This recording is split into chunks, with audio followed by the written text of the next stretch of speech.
Muy buenas tardes, bienvenidos nuevamente a su programación en español del Canal 17. Les saluda Pedro Corso desde Opiniones. Hoy vamos a hablar del gigante sudamericano. Yo me atrevería a decir que de un gigante mundial, porque Brasil realmente es un país de unas proporciones fabulosas, de grandes riquezas y con un pueblo de gran empuje. Tenemos el privilegio de contar en el día de hoy con un asesor de la UNESCO, de esa Organización de Naciones Unidas que se dedica a la educación. Estoy hablando de Eduardo Barroso, pero también de un viejo amigo, de un viejo compañero de lucha por la democracia en Cuba, Jorge Fonseca, que fue quien hizo posible que Barroso nos acompañara en el día de hoy. Fonseca y Barroso, bienvenidos y gracias. Gracias a usted, es un placer estar aquí en Miami y poder compartir un poco con ustedes nuestra experiencia y nuestra visión de Brasil y su importancia en Latinoamérica. Yo le aseguro, Barroso, que realmente el placer es para mí, porque siempre le he dicho a Jorge, a quien conozco desde hace muchos años, Jorge, cada vez que venga un brasileño, me gustaría tenerlo en el programa, porque para nosotros Brasil es un país extremadamente importante. Es un país clave con un gran futuro. Y consideramos que no debemos descuidarnos. Iba a decir algo, Jorge. Pedro, para mí especialmente Eduardo Barroso no es un brasilero que vino. Es una persona que yo le tengo amplia estimación porque fue la persona que me convidó a ir a Brasil. Por así decir, la persona que me sacó de Brasil. Y no te sacó del infierno castrista y te llevó para Brasil. Desde entonces somos amigos. Y el primer mes que yo pasé en Brasil, porque uno sale de Cuba sin dinero, fue en la casa de Eduardo, él y su esposa Lucía. Les agradezco infinitamente. Son personas prácticamente de la familia mía. Esas son deudas que no se pagan. Lo que estás diciendo es una gran verdad. Uno tiene que sentir una gran gratitud a quien le ayuda a salir del infierno cubano. Pero Fonseca también en Brasil nos dio mucha contribución con sus conocimientos. Teníamos ahí en esta época, en este entonces, un laboratorio brasileño de diseño y Fonseca fue el primero cubano que vino a dar clases para nosotros, sobre todo los fundamentos de la ingeniería para los diseñadores. Y desde entonces volvió como experto, se quedó más de 2 años en nuestro laboratorio. Más de 2 años, sí. Y después de eso siguió su trayectoria en Brasil por más de 20 años, dejando huelgas ahí importantes, sobre todo en el norte de Brasil y en la ciudad de Belén. Belén, que Eduardo también contribuyó a introducirme en la ciudad de Belén, porque él es, en Brasil es un consultor muy conocido por todos los estados, ya que él, al dirigir el Laboratorio Brasilero de Diseño, una institución muy conocida en Brasil entre las personas del área y que tiene que ver mucho con el desarrollo. Ahora inclusive él tiene un trabajo en todos los estados de las ciudades que avanzan hacia el desarrollo con creatividad, etcétera, que lo hace una persona muy conocida. Él ya era consultor en Belén cuando en Belén me convidaron. Un amigo que también era del laboratorio de diseño, que era de la ciudad de Belén. Y en fin, y Eduardo es una persona que está muy claro en los aspectos políticos. De eso vamos a hablar, de política. Sí, correcto, por eso yo te digo que es interesante. Él visitó Cuba muchas veces, él es una persona que tiene una mente muy amplia, no es una persona partidista. El factor partido político a él es un factor utilitario con relación a lo que le deja a ese partido o esa política a la sociedad. Barroso, para los cubanos, y el tema es Brasil, pero Cuba es parte de nuestra existencia. Para los cubanos, la participación del gobierno brasileño en el desarrollo del puerto del Mariel y todo lo que se deriva del mismo fue consecuencia de una ayuda económica que le prestó Lula da Silva a Cuba. ¿Cómo vieron ustedes como brasileños la inversión de vuestro país en Cuba, que se ha apreciado que es un saco roto donde uno puede echar todo el dinero del mundo que al final de cuentas se despilfarra? No solamente el puerto de Mariel, pero también el metro de Caracas, indústrias em Colômbia, em Bolívia, em muitos países alinhados politicamente com a esquerda brasileira. Nós hicimos préstamos sem retorno, porque o préstamo, por exemplo, para o Puerto de Mariel, a garantia eram puros. Como se hace uma garantia de um préstamo de alguns mil milhões de dólares em puros cubanos? Essa era a garantia? Sim. Tabaco cubano era... Tabaco cubano. A mesma coisa com o programa Mais Médicos, onde traímos mais de 10 mil médicos a Brasil, onde pagávamos por aí como 12 mil reais a los médicos, Sim. pero 2 mil a los médicos e 10 mil direto a Cuba. Ou seja, é uma lavanderia internacional de plata. Y eso favorecía también al PT y a Lula da Silva Por supuesto. para la corrupción de todos ellos. Por supuesto, porque por aí salían também suas reservas monetárias que los poniam ao exterior. Então, hoje por hoje dizemos que o PT se quer, por questões de dinheiro, pode se quedar 3 décadas no poder, porque tem milhas e milhas de dólares onde não sabemos onde, mas aí estão. As ponências que Lula hacía, não? Pagadas a peso de ouro, mas nunca há um solo registro dessas ponências, não? Dessas conferências, não há um vídeo, não há nada. Então, como se justifica todas essas No, pero coisas? es interesantísimo lo que usted acaba de decir, que la garantía de la inversión del Mariel era en tabaco cubano. Em tabaco cubano. Qué cosa más triste. ¿eh? No sabía eso, realmente es bochornoso para los brasileños esa situación. Y para los cubanos ni hablar.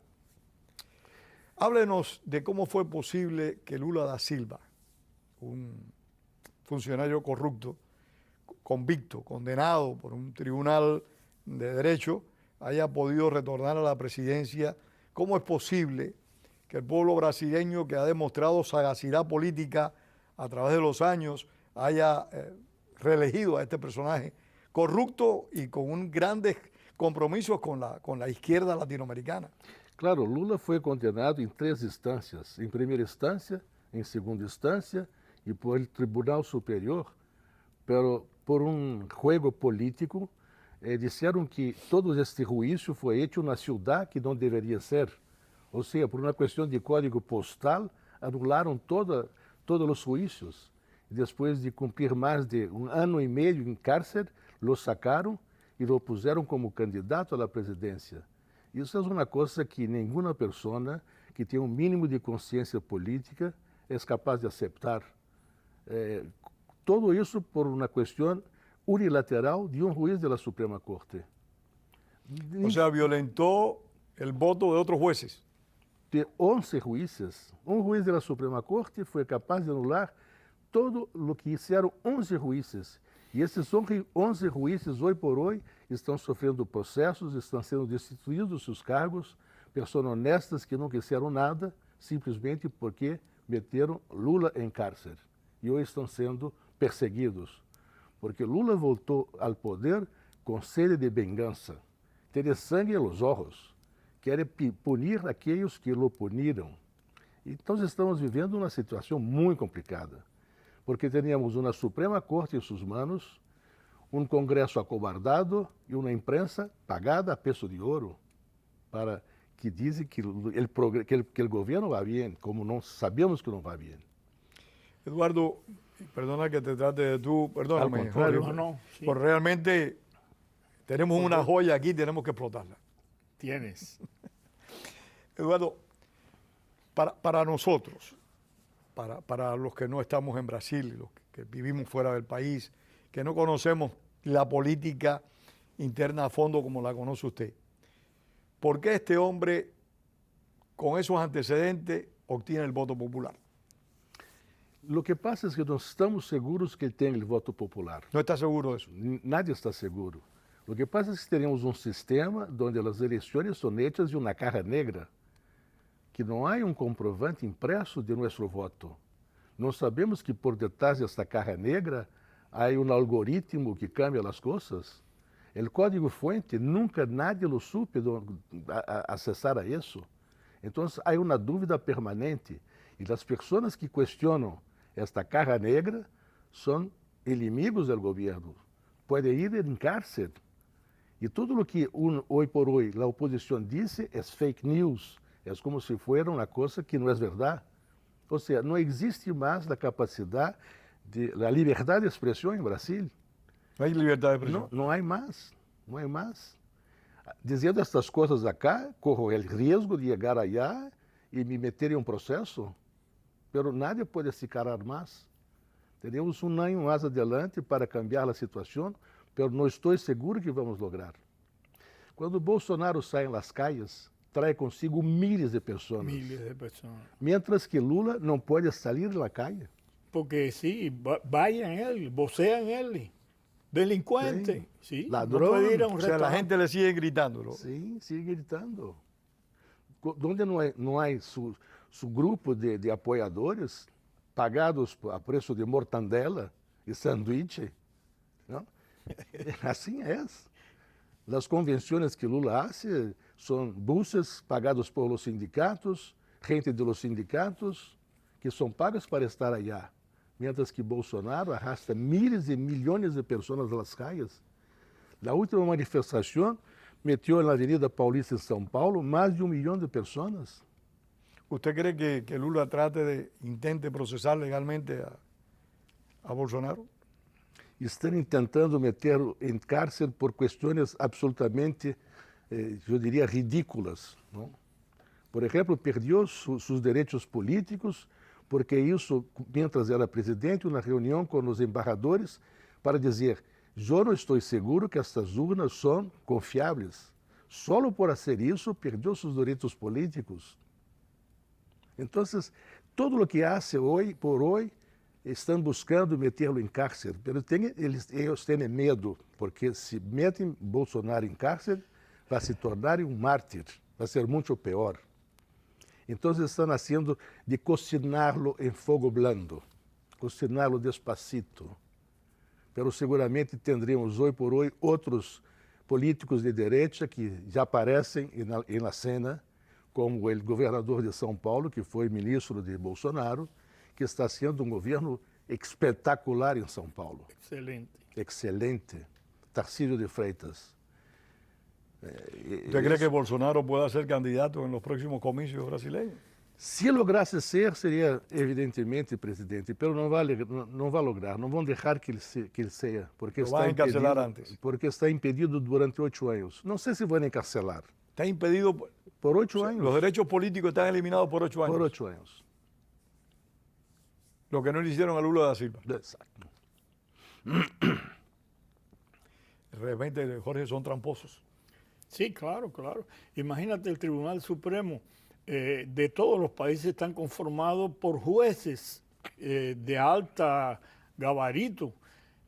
El primer miembro del Tribunal Supremo que nombró Lula era el abogado del partido de Lula.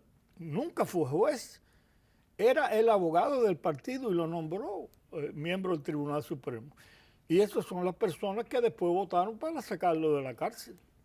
Aquí en Estados Unidos nosotros tenemos una situación con el Tribunal Supremo que ha hecho algunas decisiones que se han cuestionado por el gobierno. En Brasil es lo contrario, la izquierda domina el Tribunal Supremo y la izquierda usa el Tribunal. Toda vez que el Congreso quiere hacer una ley que no le conviene al gobierno, apelan al Tribunal Supremo y lo declara inconstitucional. Hay esa situación. Barroso, la mayor parte de nosotros no tenemos la información que usted nos está compartiendo del tipo de represión y de control político y social que Lula da Silva está ejerciendo sobre la población. E, sobretudo, a grande imprensa está toda pagada a peso de ouro por el governo de Brasil. La gran prensa. La gran prensa. La Rede Globo de televisão, que era, digamos, la mais importante emissão de televisão em Brasil, hoje por hoje é uma televisão do governo. Sabemos todos isso, está perdendo audiência dia após dia, porque estamos se apercatando que eles não dizem a verdade, não é mais periodismo, é ação política. Então, a informação sai por as redes sociais. Por la grande imprensa não sai mais informação confiável. A verdade se conhece por las redes sociais. E é por isso que estão tentando callar também as redes sociais. Intentando fazer uma lei para el control de las medias, controlar las medias O sea, sociales. Lula da Silva está actuando como los déspotas Es un de déspota. Venezuela, de Cuba. Es igualito, igualito. Por eso no lo teníamos por acá. No, sí, realmente el control de la prensa, de la televisión, de la prensa escrita y de la radio oficial es una verdad que todo el mundo la sabe en Brasil. No es una cosa como en Cuba, que son órganos oficiales nombrados por el gobierno, pero son pagados precisamente por el gobierno. Y se dio una situación de un error de Bolsonaro al inicio del gobierno, que él cortó todas las relaciones económicas que tenía el gobierno con la prensa. Es decir, normalmente los gobiernos anunciaban algunas cosas en la prensa y eso es práctica sin corromper a la prensa.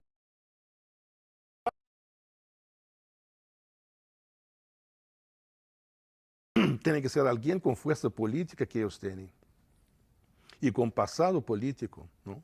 No puede ser un aventurero que diga yo soy contra. No, tiene que ser alguien que tenga créditos, que las personas lo conozcan. Y esos dos ya están haciendo un buen trabajo.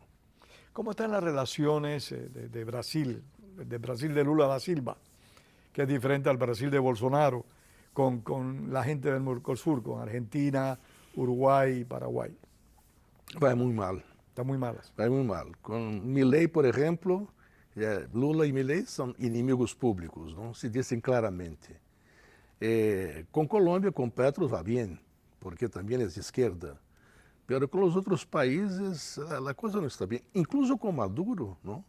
Cuando Lula criticó a Maduro, porque dijo... Que si a muchos nos sorprendió que Lula criticara a Maduro. Porque cuando Lula dijo, una elección, si pierdes, tiene que salir y no hacer la amenaza de un baño de sangre. Sí. Entonces Maduro le contesta, tienes que tomar un calmante, Lula.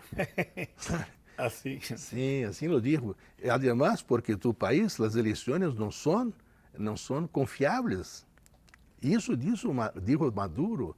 Entonces, ellos mismos que son amigos fraternos, íntimos, ya están poniéndose en posiciones contrarias. Lo que sí hay algo cierto, Eduardo, y es que la proyección de Lula da Silva en su primer gobierno, que contó con un total y absoluto respaldo del gobierno de Estados Unidos, que en ese momento era presidente Barack Obama, la proyección de Lula da Silva de su primer mandato fue muy notable, fue muy importante. Recuerdo que fue a hablar a Davos en más de una oportunidad. Sí. La prensa internacional le cubría cada paso y cada suspiro que daba. Sí. En esta ocasión, ese Lula da Silva no ha tenido esas coberturas ni ha tenido esos espacios.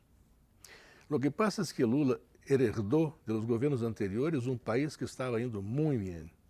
Tenía una caja llena de recursos para hacer inversión, tenía el país volando en cielo limpio. Entonces pude hacer muchas cosas. Pero esta cosa pasó, este momento propicio se pasó con todos los gastos que hicieron, con toda la corrupción que hicieron, que fue la más importante de la historia universal. No existe otra tan importante. Lo que roubaram de Petrobras e das empresas estatais é uma coisa espantosa. Terrible, terrible. Não existe uma situação semelhante em nenhum país do planeta. Esos escándalos Odebrecht fueron gigantescos. Odebrecht e tantas outras. E hoje por hoje essas empresas estão tendo suas multas, se dizem multas? Multas, sim. Liberadas. Estão tendo o direito de não ter que pagar o que haciam. E corremos o risco... O sea, las multas que tenía impuesto, Lula se las ha perdonado. Sí, ha perdonado todo. Perdonado y perdonado Odebrecht también. No solo a Lula lo perdonaron a Odebrecht. Porque Odebrecht no solo quedó en evidencia en Brasil, en Colombia, en República Dominicana. No, y en Ecuador, en todas partes. En todas partes. Sin embargo, es perdonada en Brasil. Igual, bueno, como perdonaron a Lula, perdonaron a Odebrecht, es lógico, ¿no? A partir de que en el Tribunal Supremo los abogados del PT son vetustos miembros del Tribunal Supremo. Dime tú, el abogado de un partido político, miembro del Tribunal Supremo. Eso me recuerda al Partido Comunista de la Unión Soviética cuando desapareció la URSS, que todos los dirigentes del partido eran millonarios ya. Sí. Bueno, una cosa... E os últimos juízes da Suprema Corte que indicou Lula, um foi seu advogado particular, o outro é declaradamente comunista. Então é complicado. Uma Suprema Corte politizada que não lê a Constituição, interpreta a Constituição a sua maneira. Que ele diz que é uma democracia relativa. Como relativa? Ou é ou não é? Sí, ahí no hay relativismo ninguno. Não. Ninguno. La democracia es o no es sin apellido. Sí, sí, está claro. Y la justicia igual, ahí no puede haber apellido. Ahora, la situación latinoamericana en este momento es compleja. Las elecciones de Venezuela, la situación con Colombia, la situación con Argentina, que como usted decía, es sin lugar a duda la más tensa de todas las relaciones que pueda tener Brasil con el mundo exterior, porque aparte de eso, son socios comerciales y vecinos. De vecinos. E um depende do outro. Então, os dois têm que poner arriba de suas pretensões personais os interesses da nação, Del país, del claro. país. Claro. Pero aí estamos vendo é uma pelea como se fossem dos niños, não? Que saem do colégio que se vão a pelear na calle. Não é possível. La verdad que los políticos latinoamericanos, salvo muy contadas excepciones, dejan mucho que desear. Sí. De verdad que nuestros políticos, los mejores, meten el delicado pie hasta lo máximo. Porque temos uma população, a maioria da população, que é inculta, não tem acesso à boa informação, não sabe interpretar a informação, tem o que chamamos de dissonância cognitiva, não são capazes de entender o que está passando, porque estão mais preocupados em superviver no dia seguinte, se contentam com lismonas que ganham. Y usted que es un hombre de empresa, usted que es un hombre que está relacionado con el mundo empresarial y también con las actividades de las empresas, ¿cómo usted aprecia, cómo usted contempla el empresariado, el mundo que produce riquezas de Brasil en relación a Lula da Silva? O que passa é que temos 34 milhões de empresários e empreendedores em Brasil e 53 milhões de pessoas que recebem Bolsa Família, aquela lismona que dá o governo. Então, os empresários hoje trabalham para sostener uma máquina pública com 14 milhões de funcionários públicos que não produzem riqueza. 14 millones de funcionarios públicos. De funcionários públicos que não produzem riqueza e 53 milhões de pessoas que recebem Bolsa Família. Ou seja, cada empresário tem que trabalhar para si e para dois outros mais. De verdad que es bien complicado. É bem complicado. E o nosso ministro hoje da Economia só sabe em criar impostos e mais impostos. Estão nascendo com ele memes todos os dias, criticando sua postura, porque diminuir os gastos públicos não sabem fazer. Al contrario, ellos le comieron una burocracia gigantesca. Quieren, Pedro, implantar... Nos quedan 2 minutos. Quieren implantar un impuesto cuando tú compras una casa. Cualquier compra de una... Es un 25% de impuesto. Del valor de la casa, de lo que estás comprando. De lo que estás comprando. 25%. Claro, ese dinero es para robárselo. No está implantado, pero quieren el ministro de Economía. Las expectativas. ¿Cuándo son las próximas elecciones As en próximas Brasil? eleições para presidente vão ser o próximo ano. Próximo año. Sim. Então, o que queremos é que a gente ¿Lula se puede despierte. presentar otra vez? Se pode, sim, se pode. Pero o que queremos é que apareça alguém que seja capaz de se poner diante dele com um discurso que seja compreensível à gente, que essas urnas sejam auditáveis e que nós possamos ter um papelito que diga: meu voto é esse. Se joga uma compra qualquer, uma maquinita, me sai um papelito. Um comprovante. Dizendo, um comprovante. Porque a urna não hace. Porque não querem que haga. Porque hay por detrás alguma coisa que é misteriosa. Esas fueron las trampas que hizo Hugo Chávez Sim. en Venezuela y que después ha repetido Maduro hasta el agotamiento. El poder electoral a su antojo y a su beneficio único. Assim é. Jorge, ¿cómo tú ves las próximas elecciones entonces? En Brasil es tan complicada. Me parece que el candidato de que habló Eduardo, que es el gobernador actual de San Pablo, es un hombre que sí, tú le preguntaste las pretensiones y yo he visto que sí, tiene pretensiones políticas, inclusive los posicionamientos que él ha tenido ha sido precisamente de un potencial candidato. Claro, no se habla nada de eso porque hay que respetar a Bolsonaro, por así decir, que es el líder reconocido de la oposición. Y hasta que no se reúnan ellos y no decidan, porque tú sabes que siempre personalmente hay algunas diferencias entre una persona y otra. Quizás Bolsonaro no guste de alguien del gobernador, pero bueno, sí hay, como dice Eduardo, 2 o 3 gobernadores que se han destacado fuertemente y que Lula pudo ganar ahora por determinadas circunstancias. Próximamente no va a tener esas circunstancias. Bueno, desgraciadamente se nos acabó el tiempo. Hemos vencido una media hora de una forma muy rápida. Sí. Esta es su casa. Gracias. Cuando regrese a Miami, pues nos encantaría volverlo a tener aquí con nosotros. Y Jorge sabe también que esta es casa de él y que siempre estamos dispuestos a compartir los conocimientos que ustedes nos puedan impartir. Perfecto. Muchísimas gracias. Gracias a usted. A Eduardo Barroso, a Jorge Fonseca y a ustedes por haber estado con nosotros y tengamos presente siempre lo que decía el apóstol José Martí. La palabra es para decir la verdad, no para encubrirla. Hasta el próximo domingo y gracias.